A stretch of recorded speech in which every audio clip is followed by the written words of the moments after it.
Are we prefixing a new menu? Princess Bear, today we're at Disney's Contemporary Resort because it's time to return to that one grill on the roof. California Grill. Yes, they changed the menu again, which means we're back again. So, as your number one choice of foodie for entertainment, we're here to try the food so you don't have to. She's vegan. I'm not. It's like going home at this point. It's time to foodie and chill.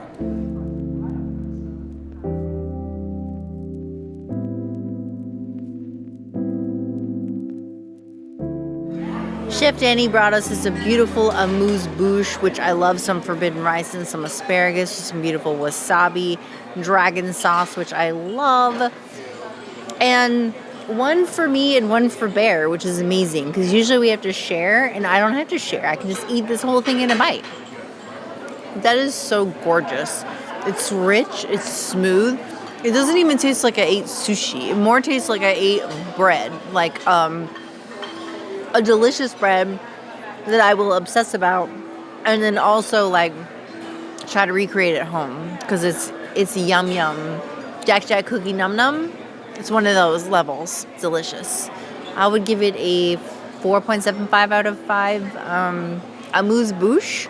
My amused have been booshed, even though that's not what it means. Just in time to crave my never-ending hunger for sushi, we come back to California Grill.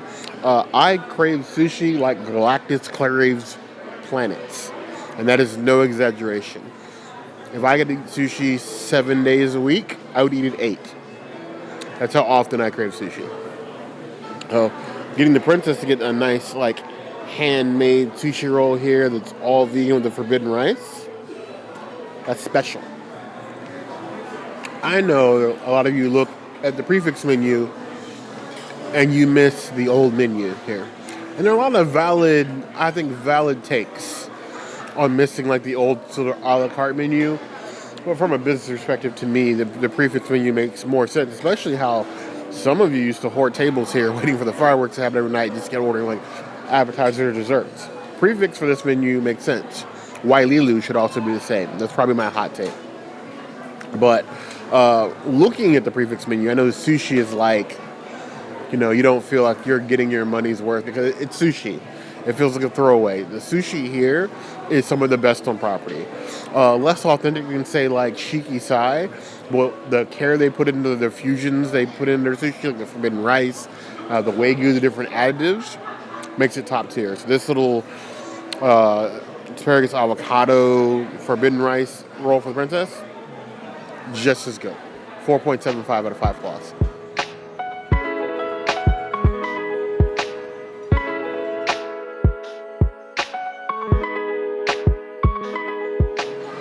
So this beautiful creation here is another little Amuse Bouche. It is Wagyu with avocado. There's a little bit of cucumber in here. And then they have truffle oil on top in addition to the little pieces of both ginger and wasabi. They do use Wagyu in their surf and turf roll as well, if you're curious. That roll is amazing. Never feel embarrassed or ashamed to give in to your love of sushi. If any of your friends do, tell them Bears said so. Have all the sushi you want. Okay. I know that I've ranted and raved about overusing truffle in food because truffle is so readily available now for people. It's just like truffle overload on many things. This is a perfect example of truffle restraint. The truffle dances like in perfect unison with the yuzu, so it's not too much truffle. So just enough for like that sort of like complex flavor. Then you have the citrus of the yuzu on top of the Wagyu. Amazing. I miss brunch on the top. They're never going to give it back to us. Like ever. Food here is just too good. 4.75 out of 5 claws.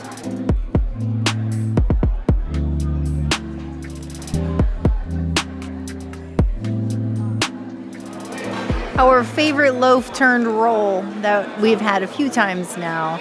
Now you do get earth balance and then a beautiful dip that I don't think should be missed ever. But I'm going to start by adding some earth balance butter here. And then I'm going to put a little bit of the sauce because like you can't come here and not try this sauce. Although it's very messy, so you just need to be careful of that. especially somebody like me that's wearing like a white top, this oil will stain. So you need to be very, very careful. Cheers to California Grill. I love this bread. I love this bread with butter. Something about this bread with like the dippings just makes it taste more like a focaccia or like just a beautiful fluffy bread that I can't deny that I love. So like, I don't know, get yourself as much of this bread as possible when you come here because it is so worth it. I would say it's a 5 out of 5. This is a Princess D's item and there is a reason why it is on our top bread service list. Return of the sourdough rolls. You used to get a massive, like, quarter or half of sourdough before, which was great. But honestly, I think they work so much better as rolls. They're far less messy.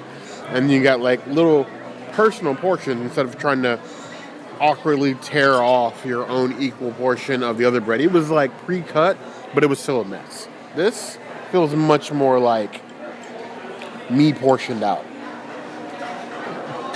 A little bit of that tomato. We should really make this at home. I don't know why we don't. For those of you who are wondering what the combination and like the fried roasted tomatoes and olive oil tastes like, think about the pizza at Marinated, but then make it good. Yes, a little bit of shade thrown in there, but their bread combination here with the fried roasted olive oil is classic. I would say more classics than some Disney treats. With celebrating 30 years of this restaurant under this name, and it's existed for even longer, it makes sense. 4 out of 5 claws.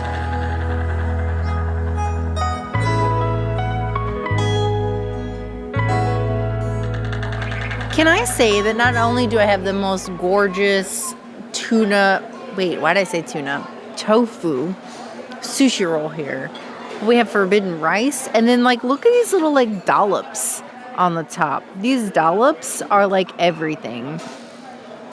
And there's like innards. I feel like maybe there's mango in this. I don't know. I can't tell. Let's see. I'm gonna do a little soy saucy dip too.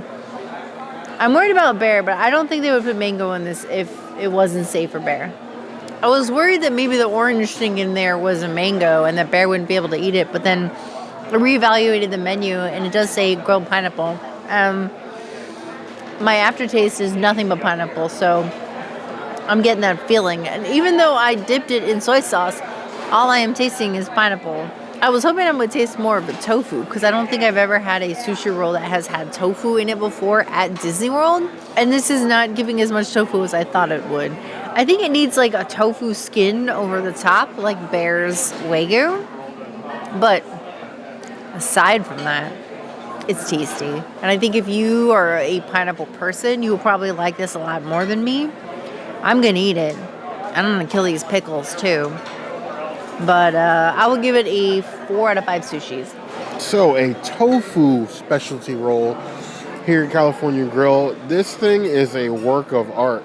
You literally have like a Miso-Beet innard with avocado and then grilled pineapple with this normal forbidden rice they've been serving on the vegetable rolls here for quite some time. A little like touch of green here on the top. It's colorful. I will say they designed these to get all up in here. So you see sauce on the plate here, go ahead and indulge because they want you to get all the flavors in one bite.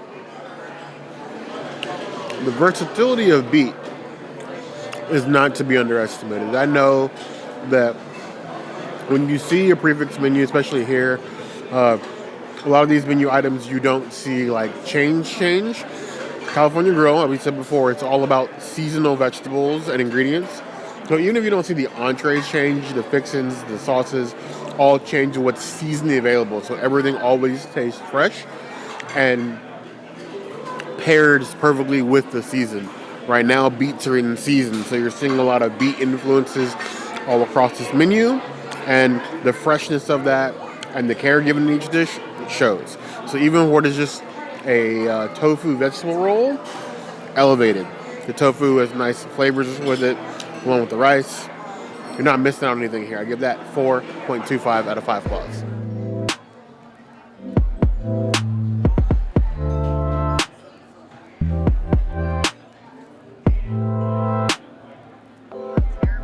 The return of the duck, and I don't mean Donald Duck or Daffy Duck or Howard the Duck. So I would love to see Howard the Duck return. But Marvel's never going to give me what we want. I got him in What If. I should be lucky that I got that. He would fit perfectly at Epcot, actually. I wonder if they have the rights to him here. I don't know. But either way, duck Thai curry. It feels like an evolution of the duck pizza they used to have here that everybody scoffed at when this menu first went to the anniversary prefix. And I'm telling you, if you didn't get the duck pizza, you missed out. You definitely missed out. But you have this nice smoked duck with a Napa cabbage slaw here, a red curry sauce to which we poured, and then a fragrant rice. I'm going to do the duck by itself first with just the red curry sauce. Tender, but gamey, well seasoned. Pairs well with the red curry, so the red curry gives an additional flavor layer without like fully encompassing the duck, so you still get the flavor of duck. That is excellent. I would give that 4.5 out of 5 claws. Going all in, we're going to cut some of this Napa cabbage slaw, which also has some more duck in it. So you basically get duck 2 ways with this dish. We're going to try some of the sauce, some of the rice, more the duck. It's like duck goose over here, but with food. I will say, if not for Disney, the chances of me eating duck on my own, slim to none. Didn't run across duck that often unless I went to a Chinese food restaurant, and I'm not paying for a whole Peking duck to eat by myself. I've eaten some gamey things like wild boar or venison or even gator, like local caught gator. But like how they elevate duck here to fit in all these dishes always amazes me. I'm always finding something new duck that I like, and this is no different. They killed the duck pizza. They killed this. Even if you've never had curry before, this is the time to like dip your toes in, because this is very light curry. It's not like super like coconut broth, and the princess like hates like coconut broths. If you've always been hesitant because of like the coconut-based nature of curries, this is a dish I suggest you try. I'm giving the whole thing a 4.75 out of 5 claws. This may be one of my new favorites on the menu.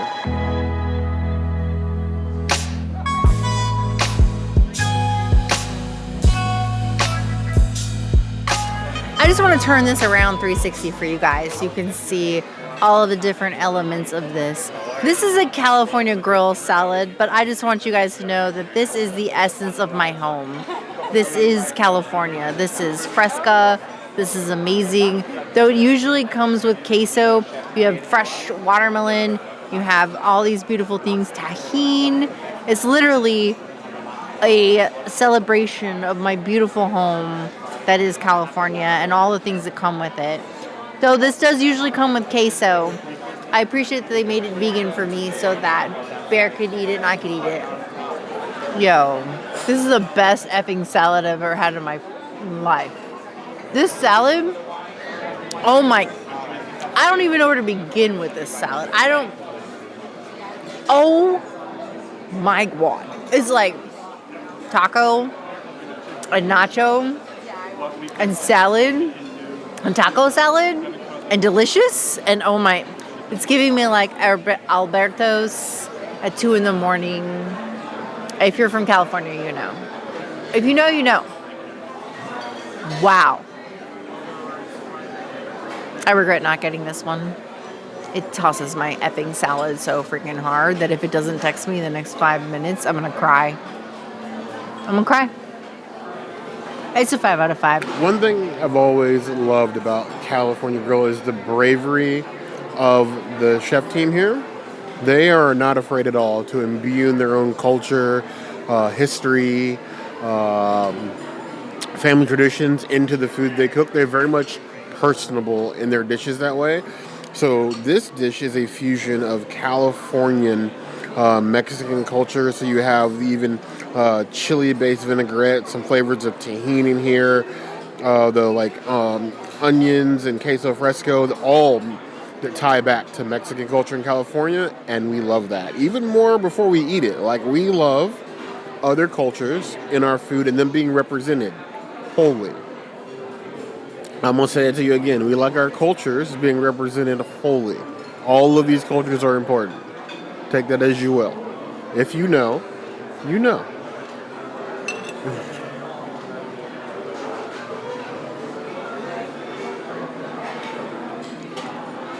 The way the tomatoes and the lettuce pick up that vinaigrette, like they're infusing the tomatoes to get the flavor of like those fresh chilies in there. It's not like chili isn't hot. There's no spices in it. You're not getting any sort of like nothing on the heat scale. It'd be an absolute zero, but the flavor and the aroma of those just sort of like waft up through your mouth. The bite is like the freshest street taco you ever had, but in salad form. I think they actually did something similar with their last salad back in the spring when Chef Denny put all this time into the strawberry salad. It was just like a strawberry shortcake. Their salads here are always out of the world. I never, ever, no qualms on ordering a salad at this restaurant. 5 out of 5 claws. It's on the Bare Necessities list. This might make some people cry. It might.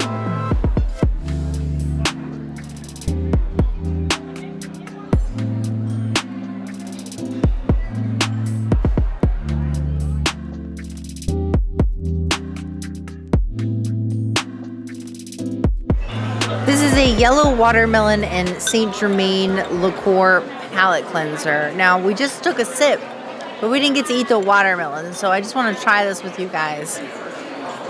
Oh my gosh. Eating it is like drinking it. It's so fresh and flavorful. Like, this is legitimately the definition of a palate cleanser. It's so bright and fresh, and like, I'm just ready for my entree. Like, wow. 5 out of 5? Mad props to Chef Danny. Yellow watermelon and Saint Germain. There's a funny thing in there, but I'm gonna leave that for me and the princess. It's probably the only time you'll ever see me eat watermelon on this channel, not cringe, other than the old watermelon salad at Sanaa. Call my palate cleansed. That's amazing. It's a 5 out of 5 class. Magical.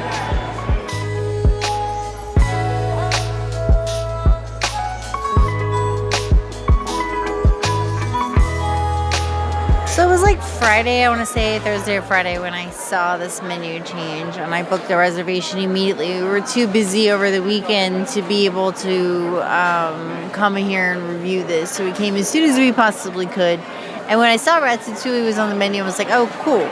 I could save some bread, and I could dip it in some ratatouille, and it's going to be like the movie. And I always look for a ratatouille that's like the movie, just because it's so iconic, right? So, like, the first one on my list would be, like, the Monsieur Paul ratatouille that we had in 2019. It is not on the menu currently. Maybe one day. The most recent ratatouille that I had at Chef de France, that is the one that is the closest to the movie. When I came here, I thought I would be getting that as well, but this is like the most avant-garde version of ratatouille. So ratatouille is actually inside this squash.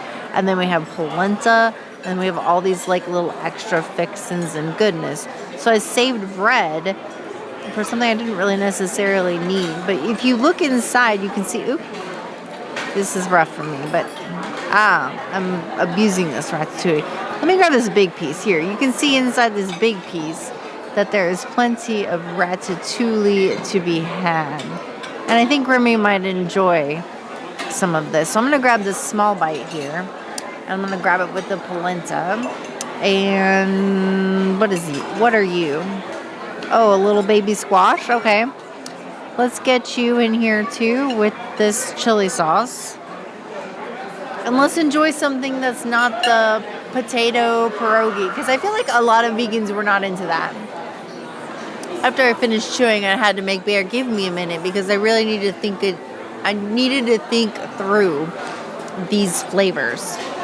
Now, I'm not getting ratatouille, and it's not bad that I'm not getting ratatouille because I'm getting something that is crunchy, and you have like a gritty polenta, so you have like a gritty and a crunchy, and then the ratatouille is giving more of like a sauce on the inside, which is good. And I like the veggies.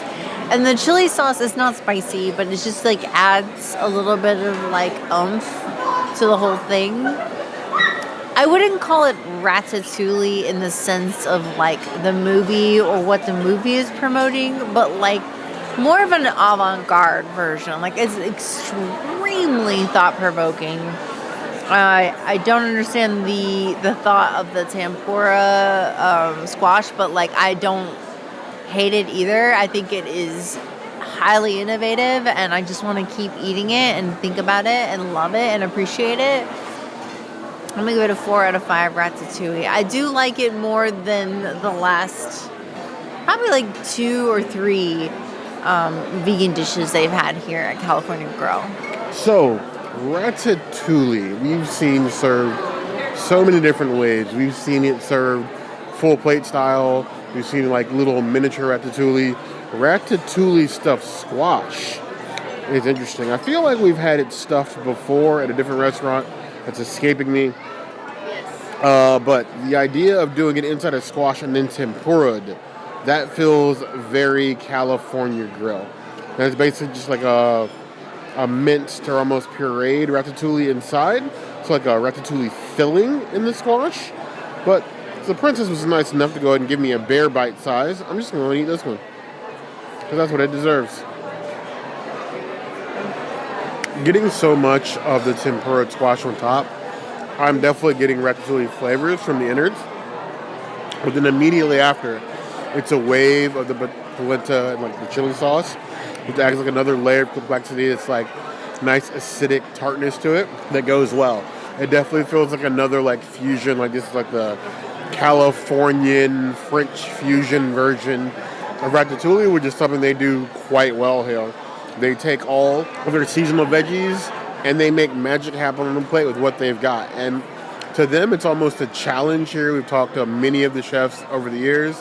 They love getting in like new seasonal vegetables, even ones they don't expect, and just going to town. And this does not disappoint. It's definitely ratatouille. It's definitely probably a more filling plate than the vegans have had in a long time. It's quite sizable.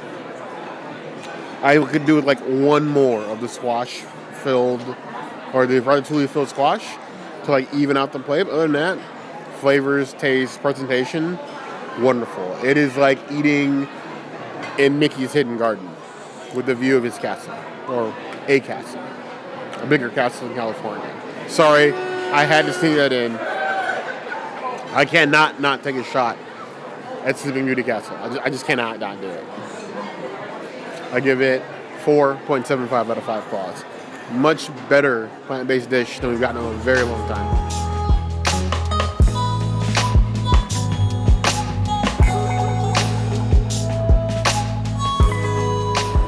Now you look at me and you'd be like, Bear, what would possess you to order scallops at California Grill? You're on a prefix menu. You should be ordering like the biggest piece of meat on the menu to get your money's worth. I define worth by more than simply its size. As the great little man just said, judge me by my size, do not. This is a beautiful looking scallop display. It always tickles me though how scallops are like half of the plate. Doesn't really matter to me one way either way, but you basically have scallops 4 ways. You have this uniquely shaped, or not scallops 4 ways, but beets 4 ways. So you have this uniquely shaped bull scallop. You have this thinly sliced swirled scallop here on top. Then they use, or scallop, the beet. So beet, from the swirled beet. You have beet gnocchi, and then you have this yellow beet here on the side. So this is a red beet mixed with potato to make the gnocchi. And then you have this scallop as sort of the centerpiece. So quadrupling down on the beet, like somebody's drumline, and then giving you all the beet flavors because they are right now very much in season. So why not go unique with them? So I'm just going to go all in. I'm going to get all 4 beets. The beet gnocchi. Maybe. And then spear me a scallop, if possible. There we go. It's a big fork fill, but I got a bear-sized mouth. I didn't see the vision on the plate, but my taste buds have seen all they need. Beets are an acquired flavor. Something we weren't even tempted to try until we started this YouTube channel, started eating so much food at Disney. But the beets themselves, wonderful. The tartness of the yellow beet, the beet gnocchi with the potato, it's a nice mouthful consistency. If it's like soggy or like the weird sort of like consistency you get with some gnocchi, doesn't exist in the beet gnocchi. That slice of the beet has a nice crunch to it. And then you have the richness of the scallop balanced out by the earthiness of the beets. Honestly, it's strange magic, but it works. And this is why we don't judge a plate by its size. California Grill is very much about the experience. And trust, no matter which combination of foods that you choose, you will be very hard-pressed leaving this restaurant hungry. I can't think of a single time we've ever left here hungry. This is delicious. I would give it a 4.25 out of 5 claws. I like the playfulness of it. It's brave, and we like brave.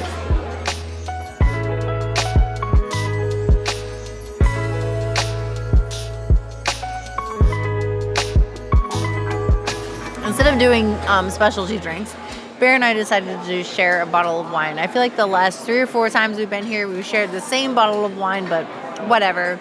It is what it is. It is a Child Woodson Intercept Pinot Noir. Child Woodson is an NFL player. If you are not a sports ball person like I am, after we had it here the first time, I learned about that. So I thought that was cool. That not only did Charles Woodson retire a successful NFL player, but also created a line of all vegan wines. So any Charles Woodson wine is safe and acceptable for us vegans. We just went with Pinot Noir because that's Bear's favorite, and since I'm sharing with Bear, plus, I'm not mad at Pinot Noirs either. I thought this would be Props.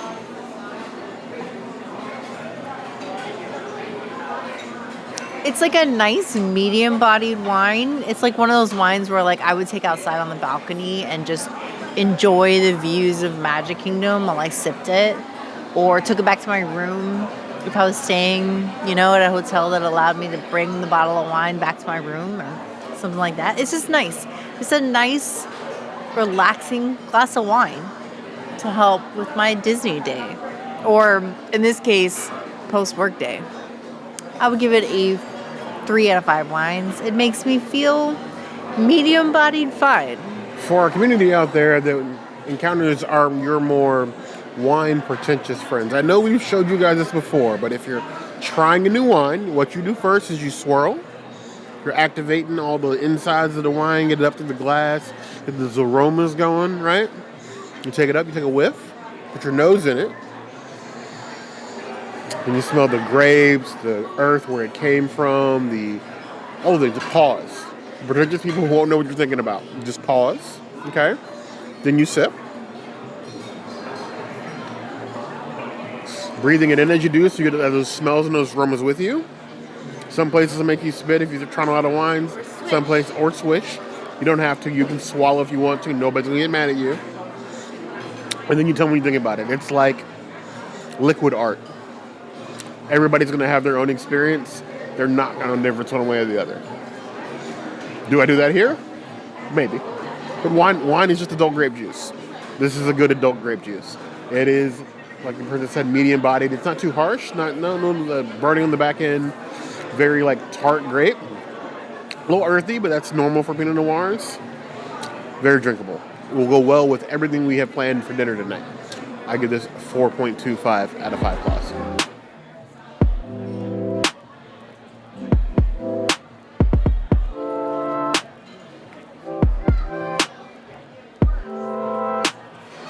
Chef Noah is at it again with another vegan panna cotta. There are not very many places on Disney property that will do panna cotta in general. And I kind of feel like when Bear and I were first talking and hanging out more than a decade ago, he was always talking to me about, I think, panna cotta.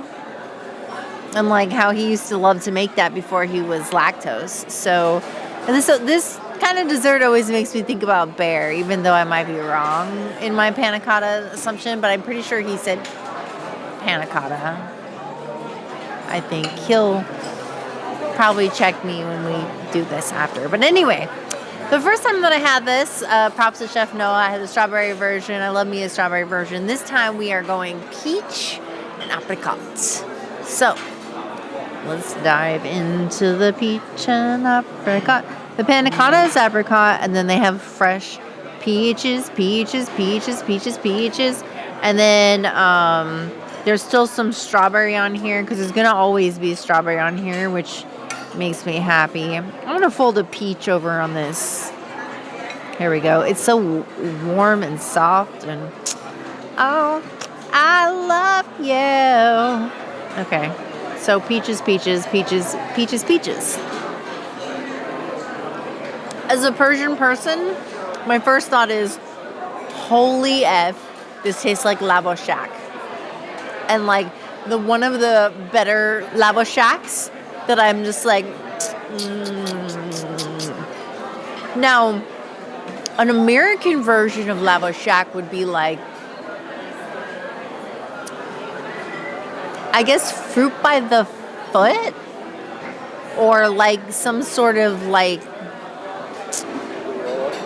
yeah, that's the one. Thanks, Bear. Fruit roll-up. He knew I didn't know what the words were, so yeah. I think fruit roll-up is giving fruit roll-up hard, or Lava Shack if you're Persian. Mad peach Lava Shack vibes, and I'm here for it. I'm loving it. I would eat 10 of these, and mad props to Chef Noah. This is a 5 out of 5. This is a Princess Cities item, and I gotta admit, I did not think that I would like any dessert that wasn't a strawberry dessert, but oof, I'm here for this. Going back to their seasonal specialty, the delights they whip up with these seasonal fruits and vegetables that they get in here at this restaurant, always a delight. So when they said they changed the panna cotta to add a little bit of the peach and apricot nature to it, and then still including some of the strawberries, that is a delightful little mix. Now, I'm not correcting the princess on anything. I am here to support, not to tear down. So if she says I made panna cotta, then I made panna cotta. And that's just the end of it. As I'm not Persian and have very little exposure to the lava shack other than what the princess has provided for me, and trust me, it's addictive. If you ever find a Persian store, go get some. Going back to my knowledge of living in the projects in Atlanta, West End, that's a fruit roll-up. It's like the default flavor fruit roll-up. I know fruit roll-ups supposedly come in different flavors. I have no idea what they are. The red one. That's what it tastes like. It tastes like the red fruit roll-up. I have no idea if it's cherry, strawberry. I never asked. I never cared. Take the plastic off first and then eat it. In an elevated signature dining dessert form, honestly, it's bringing back those memories. It's definitely very much of the berries and the fruit. The dessert itself is nice and light and delicate, sweet without feeling like you just poured liquid candy down your throat, which is what happens when you eat a fruit roll-up. So, better than a fruit roll-up, I would say. Lavo Shack? Lavo Shack, better than Lavo Shack as well. What? Yes, I said it. Persian ancestors are going to come for me now. 4.5 out of 5 plus.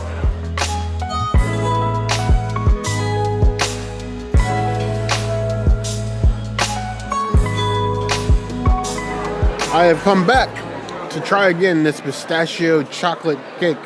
I did have this last time. It was a different configuration, like Transformer style, but it was so good last time. And the non-plant-based desserts haven't really changed that much. Some different sort of orientations are basically the same. So I decided to go for something that I knew that I liked. As rich as it is, just dive in here. I've been practicing my spoon cutting skills. It's taken many hours in many Disney restaurants for me to perfect this skill. And I'm still awful at it. So cross-section there on the spoon. The pistachio, or the pistachio for you elitists out there. wonderfully delicious. It's like almost like a pistachio sandwich. You got chocolate on the bottom, pistachio mousse in the middle, chocolate on top, and a little bit of like the nut crunch on top, a little like peanut butter crunch. It's strange textures that work together. If you have issues with like crunch, like in your like mousses, it might throw you off a bit, but the flavors more than make up for it. And there's so little crunch on top, you could literally just scoop it to the side, and you would be fine.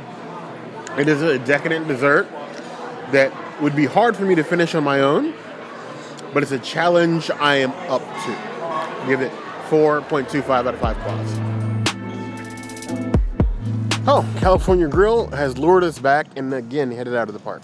We usually go to California Grill at this point 4 times a year, and I just gotta say that Chef Danny, he is bringing a whole new element to California Grill that we've never experienced before and will probably never experience again. And I cannot give him more praise and props. Yes. Also, our past server Nasser, if you get him, you're in for a good time. You're in for a good time, definitely. And it's good to see Chef Danny, like he's like so passionate about what he does, and also training the other chefs. We met Chef Jonathan, Chef Jamil, like each of them like showing us like what they're passionate about in the kitchen, and then seeing that arrive on the plate, learning their stories about how they created their dishes. Amazing. The experience is what we sell most times coming here. I know it's easy to dismiss as like a simple restaurant, but they really love what they do here, and it shows. Can I say that the passion that those chefs give us about their dishes invigorates me and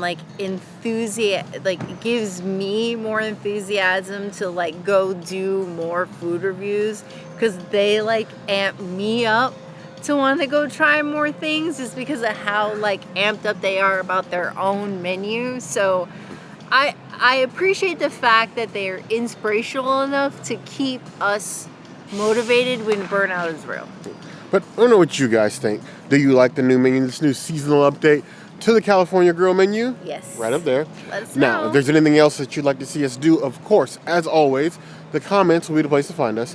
Hit the notification bell for see other videos like this, and we have new videos 5 days a week, Monday, Tuesday, Wednesday, Thursday, Saturday. We'll see you soon. Be sure to subscribe and like this video. And if you don't go on the My Disney Experience app and flood Chef Danny with guest compliments in the name of Bear. He's gonna eat himself off of the Contemporary building, and then what good is he to you at that point? Just go compliment Chef Danny. You heard the girl.